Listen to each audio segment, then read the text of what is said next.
Hello guys, তো আজকে চলে এসেছি জুডিওতে। কেমন এক্সপিরিয়েন্স হলো সেটা তোমাদের সাথে শেয়ার করবো। চলো ভিডিওটা শুরু।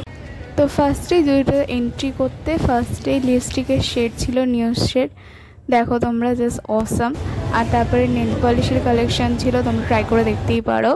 তারপরে টিন, ময়শ্চারাইজার সবই এখানে ছিল। তারপরে ক্রপ টপের অপশন ছিল প্রচুর। জিন্স এই সামারের জন্য তো ভালো অপশনই এখানে সেল করছিল, তো আমার খুব ভালো লেগেছে। তারপরে জুয়েলারি আইটেম, শুজ। তারপরে আমরা ফার্স্ট ফ্লোরে গেলাম ড্রেসের কালেকশনগুলো দেখতে। তো এখানে খুব কম প্রাইসেই সুন্দর সুন্দর ড্রেস সেল করা হচ্ছিলো, তোমরা ভিজিট করে দেখতে পারো। তো আমার খুব ভালো লেগেছে। তো দেখো এই কালেকশনগুলো আমি ভিডিওতে দেখিয়েছি, খুব সুন্দর। আমার তো খুব সুন্দর লেগেছে, মেবি তোমাদেরও খুব সুন্দর লাগবে, তো ভিজিট করে দেখতেই পারো। তো এখানে খুব সুন্দর। তো জুডিও থেকে কী কী কিনলাম সেটা তোমাদের বাড়ি গিয়ে বলছি। তো ভিডিওটা যদি ভালো লেগে থাকে লাইক করো, সাবস্ক্রাইব করো, কমেন্ট অবশ্যই করো কেমন লাগলো। তো বাই।